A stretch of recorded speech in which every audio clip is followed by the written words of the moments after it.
E quem foi que me manteve firme durante todos esses anos, né? É o Senhor.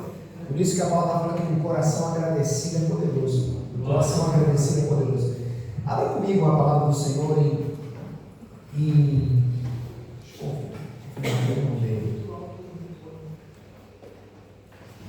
1 Coríntios, capítulo 13,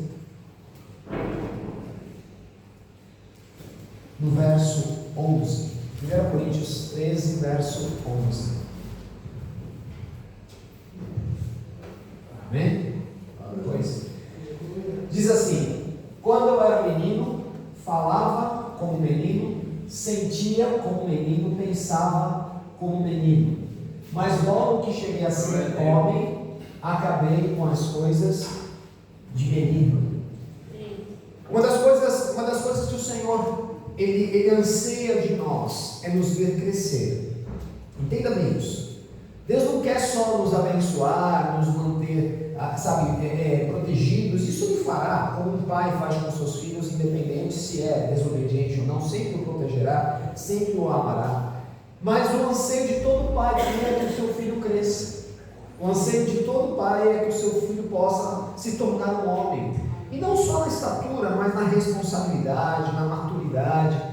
O sonho, acho que de todo pai é ver seu filho, sua filha casando, gerando filhos, cuidando dos seus filhos, sendo responsável, por aquilo que ela está agora iniciando. Isso é algo que agrada o coração de um pai. E o nosso pai, ele tem esse desejo de nos ver crescer. A palavra diz de que ele, na igreja, separou dons e ministérios, separou apóstolos, separou pastores, separou mestres, separou evangelistas, para promover o próprio crescimento, o corpo, para que alcancemos a estatura do varão perfeito. Então Deus, ele promoveu tudo para nos fazer crescer. E é interessante que o crescimento nos leva ao entendimento. Por isso que Paulo fala que assim, quando eu era menino, eu tinha alguns comportamentos de menino. Eu falava como menino, eu sentia como menino e eu pensava como menino. Mas quando me tornei homem, não significa que automaticamente as coisas de menino acabam. Ele falou, quando me tornei homem, eu abandonei. Eu tive uma decisão de não mais sentir como menino, de não mais falar como menino, de não mais pensar como menino. Porque existem muitos adultos que agem como crianças. Tem muitos homens, mulheres, adultas, que pensam, sentem como uma criança. Não deixaram cultivar as coisas de menino ainda na vida adulta. E Paulo, inclusive, em Coríntios, ele fala assim, vocês deviam, eu vos dei leite de beber, porque vocês são crianças, porque há confusão entre vocês brigam com os irmãos, isso é coisa de criança. E Deus também fala de que o alimento sólido é para o adulto, para aquele que pela prática da palavra, pela prática das suas faculdades, consegue discernir o bem e o mal. Isso tem muito a ver com a questão da nossa vida, a questão desse testemunho, porque a nossa vida é frágil, Nosso corpo, a cada segundo que passa, um médico uma vez falou, que as nossas células, elas se multiplicam, Você perde gramas e até quilos de pele, grande parte do nosso pó caseiro é pele, porque as peles vão se renovando, as células vão se renovando, elas morrem e nascem outras. Essas que nascem, elas nascem com uma cópia de de xerox. Você pega a cópia original e você tira a cópia, aí você tira a cópia da cópia, a cópia da cópia, a cópia da... Chega uma hora que está tudo borrão. As nossas células são assim, a primeira cópia, depois vai tirar a cópia da cópia e vai começando a ficar flácida, começa a aparecer, vai envelhecendo a nossa vida. Mas o Senhor, Ele nos leva para a eternidade. A palavra fala que Ele colocou a eternidade no nosso coração. E quando nós começamos a deixar das coisas de menino, começamos a entender e a pensar como eternidade. Porque a nossa vida aqui é assim. Jesus não morreu para que a gente tivesse 70, 80, 90 anos para os mais fortes, bem. Ele veio aqui para mudar a nossa eternidade, o nosso futuro. Ele veio para mudar o que vai acontecer depois. Por isso que a palavra fala que aquele que crê em mim não passará pela morte. Embora o nosso corpo físico morra, nós já não estamos mortos. É uma passagem, é algo, Paulo fala que a glória que está por vir não se compara. frente ao sofrimento que a gente tem na vida, eu tenho plena certeza que a gente quer ir para o céu, mas ninguém quer morrer. A verdade é essa. Mas quando acontecer e nós olharmos do outro lado, você vai dizer: meu Deus, eu com medo do nada, porque o Senhor tem preparado um lugar para nós. E quando fala de deixar as coisas de menino, é começar a tomar algumas decisões, a tomar algumas posições em nossa vida. A primeira coisa eu quando era menino, eu falava como menino. Você sabe que o que a gente fala é fruto do que a gente tem aqui dentro. A palavra fala que a boca fala do que o coração está cheio. O que eu falo define a minha fé, sabia disso? Quem acredita em dinheiro, fala o quê? Só de dinheiro. A segurança dele é o que está no banco, é o investimento. Quem acredita na força do braço, ele não leva essa coisa para casa. Ele fala sobre isso. Se falar comigo de uma maneira errada, eu pulo para cima. Nós falamos o que cremos. Quando Paulo falou, quando eu era menino, eu falava como criança. Eu falava entusiasmado, eu falava qualquer coisa. Eu ficava, fazendo piadas inapropriadas. Eu ficava entrando em conversa, falava sem pensar, sempre pedia perdão depois. Eu era menino. Criança é assim, tem um sincericídio, né? Aquela coisa de falar o que sente, o que pensa, assim, sem pensar, né? Sem filtro. Então isso traz muito problema em nossa vida. Mas quando Paulo fala, quando eu me tornei adulto, eu deixei as coisas próprias de menino. E eu comecei, ao invés de promover entretenimento, ser um cara legal, ser a pessoa bacana, a pessoa divertida, eu comecei a agir como adulto. Eu comecei a repetir o que Deus fala para mim. Eu comecei a ter uma postura de adulto, a falar das coisas dos céus, das coisas eternas. Eu comecei a falar aquilo que Jesus um dia falou para mim. Eu comecei a ser um reprodutor da voz dele, sabe, um recado de Deus na terra. E como isso é importante, porque a palavra fala que se você tiver fé do tamanho de um grão de mostarda, você vai falar aos montes: saia daqui e vai para lá, e eles vão obedecer. A fé tem a ver com o que eu falo. Da mesma forma que se você amaldiçoar a sua vida, tem pessoas que reclamam do próprio emprego. Como é que você vai amaldiçoar a própria bênção? Se o emprego que você está é o que paga as suas contas e você amaldiçoa, reclama. Por que é importante isso? Porque em todo lugar na sociedade, você nunca contrata alguém se não conversar com ela antes. Nós conhecemos as pessoas em 5 minutos de conversa. Os maduros e os infantis. Aqueles que ainda estão crescendo ou aqueles crescidos que não abandonaram a infância. Mas o adulto é aquele que chega e fala assim: olha, eu creio. Eu não sei como Deus vai fazer, não sei de que forma vai fazer, mas eu creio. Eu creio. Isso é tão importante e poderoso porque você pega a responsabilidade e coloca nele. Nós temos medo de fazer assim porque nós não achamos que Deus vai fazer. Mas Deus, ele anseia por pessoas que assumam essa maturidade de dizer ao mundo que o Senhor é um Deus que ainda faz. Sabe, quando você está desempregado, você fala assim: Deus vai me dar um emprego. Quantos de nós falam de uma maneira tão convicta na frente das pessoas? Sabe o que a gente não fala? Porque tem medo de um emprego não vir, tem medo das coisas não acontecer. Só que você não está falando por você, não está falando para você, você está falando aquilo que o Senhor falou. Se o Senhor quer me empregar, eu estarei empregado. Se o Senhor quer me abençoar, eu já sou abençoado. Se o Senhor quer, Ele me chamou para que eu possa ser uma pessoa suprida por Ele, eu já estou suprido. Então eu vou chegar para as pessoas mais céticas que possam se aproximar de mim e vou dizer assim: você verá com os teus olhos o que o Senhor vai fazer na minha vida. Eu me lembro de uma jovem que ela fazendo a faculdade, conviveu com muitos jovens, e tinha um que foi amigo de trabalho, se tornaram muito próximos, que era um ateu, não acreditava em Deus, e era uma menina cristã. E aí ele brincava com ela: cadê Deus, aquela coisa toda, ela mantendo a sua fé, ele lá na vida dele, e eles trabalhando, ele na casa dela, ela ia na casa dele, até que um dia, no final do curso da faculdade lá, ele olhou para ela e falou assim: olha, posso te dizer uma coisa? Eu vi você sofrendo tanto durante nossa faculdade, eu vi você enfrentando situações que eu falei: meu, essa menina tem uma conspiração contra ela de tanta luta que ela enfrenta. Mas por um outro lado, da forma que eu sentia a pena de você, eu vi os desfechos do que você passava. Eu vi os buracos que você entrava e o como você saía deles. E sabe o que eu concluí?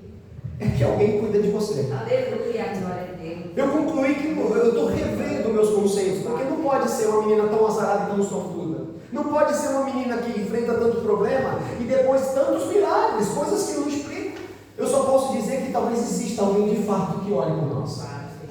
E assim é a maturidade, porque o que nós falamos vai definir aquilo que acreditamos. Por isso que fala, o Senhor vai me curar, seja na areia, seja na água, seja no vento, seja dormindo, acordado, não importa.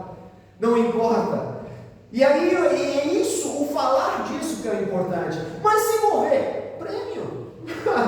Prêmio. Não quero ficar aqui para semente, não neste corpo que cada dia está pior. Eu quero estar num corpo glorificado, como a palavra fala, que nós subiremos a Ele com um novo corpo, e aí o veremos como Ele é. Aí sim.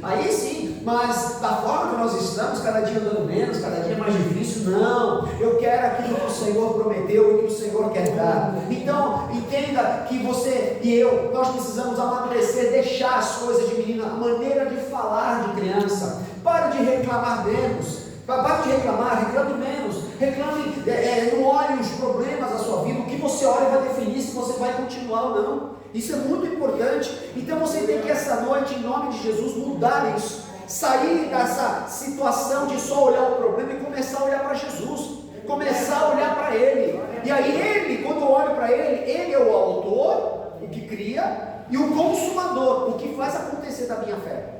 Ele é o consumador e o criador. Então tudo está nele. Quando eu olho para Ele e falo, vai dar tudo certo. Vai dar tudo certo. Já deu certo.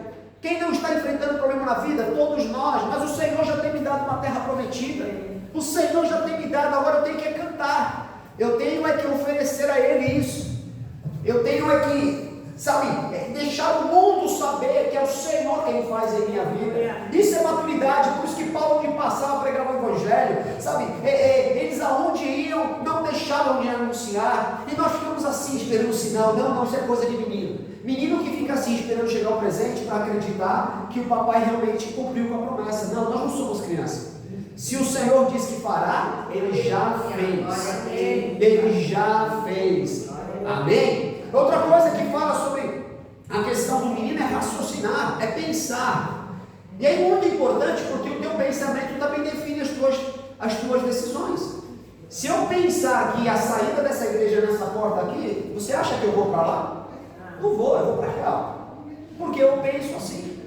Se você pensar que é um derrotado, você será um. Se você pensar que Deus não se importa contigo, você não agirá como alguém que espera dele.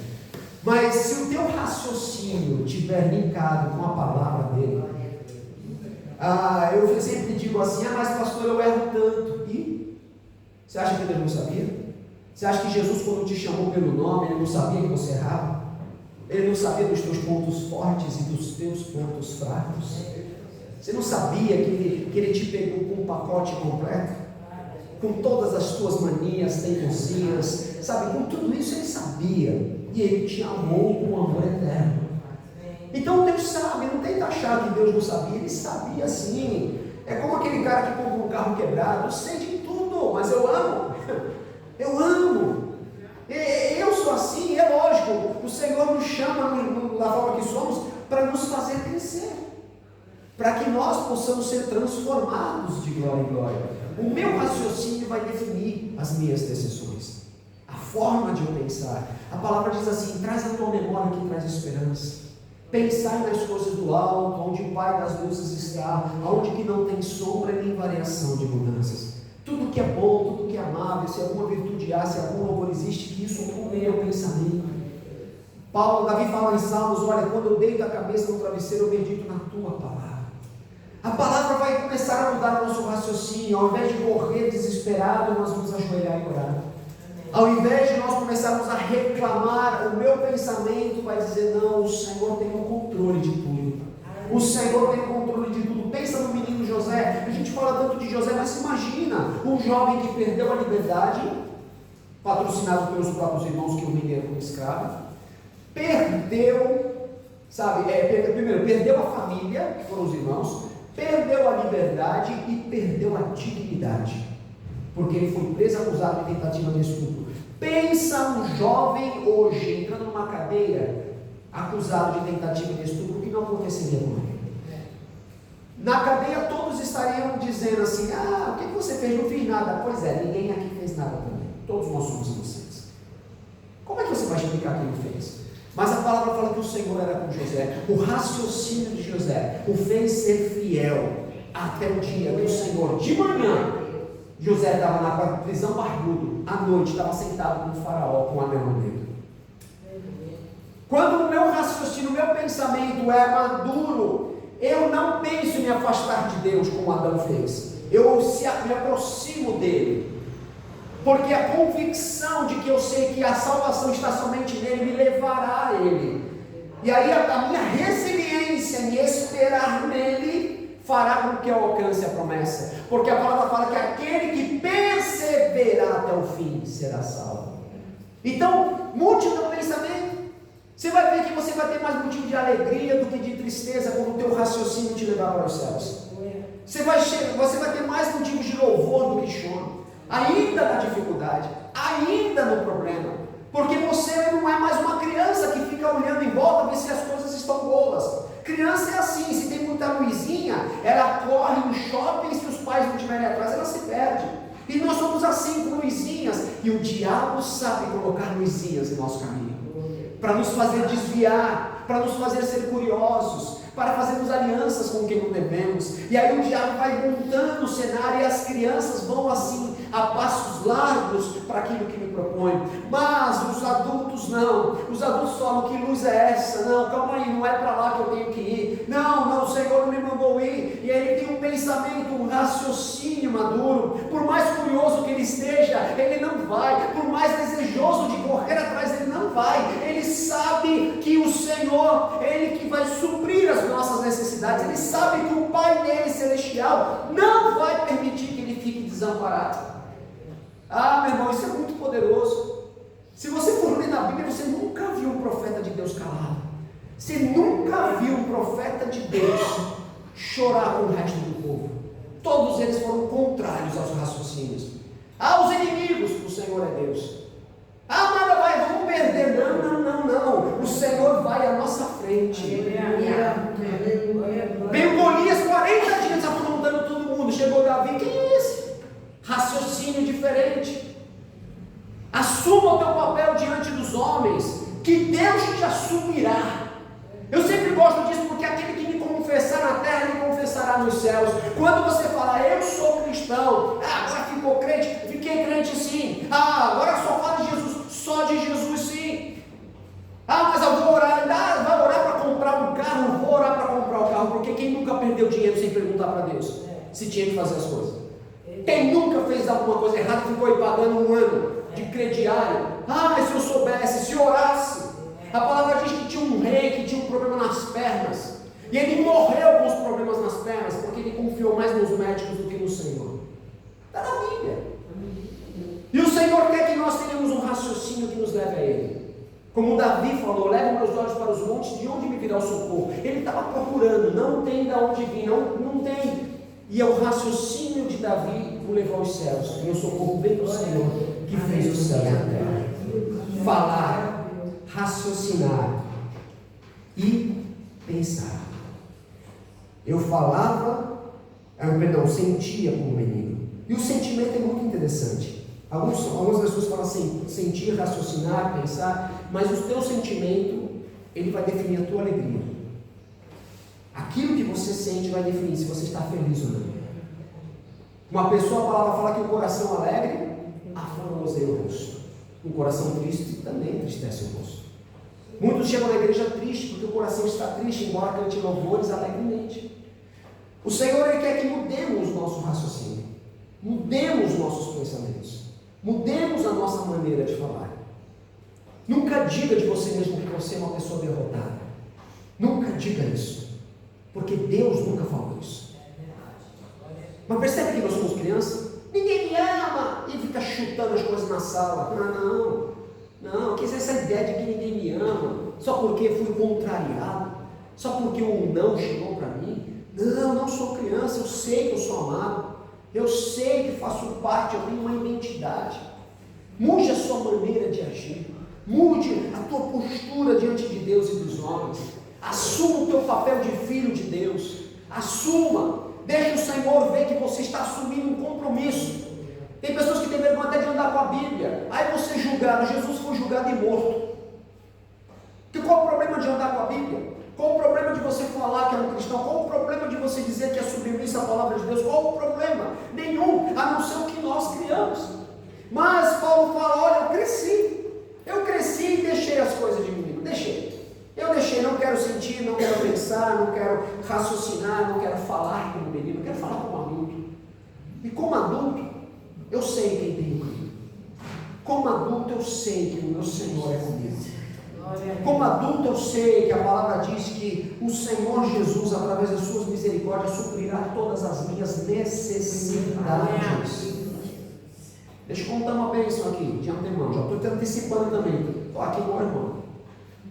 A Manuzinha, ela foi para um colégio público aqui em Santos e não conseguiu se adequar, está no 8º ano.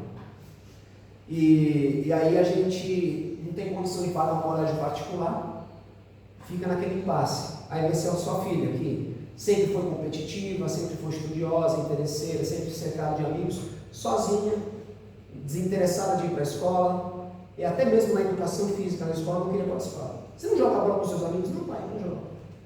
Uma menina que ganhou o prêmio dos Jogos Estudantis em Betioga, foi campeã e tudo, como é que... E eu vi ela triste, essa semana ela falou assim, pai, eu estou regredindo, eu não consigo nem fazer mais conta de vezes. Desanimada. Aí eu falei, Senhor, não é possível. E começamos a orar. A minha filha, mais do que minha, é dele. Porque ele falou que a geração do justo é dele. Ele abençoaria. Eu falei, Senhor, abre portas. Eu não tenho como mantê-la no colégio particular. E ou ela ama a escola, ou seja diferente, está lá, ou o Senhor a tire. E conversando com alguns amigos que recém conhecemos em Santos, e eles disseram assim, vamos tentar ajudar. De repente me ligam de um colégio aqui em Santos, um colégio muito bem conceituado, bilíngue. Fomos conversar hoje pela manhã e elas disseram assim, nós vamos dar uma bolsa de 100% para a sua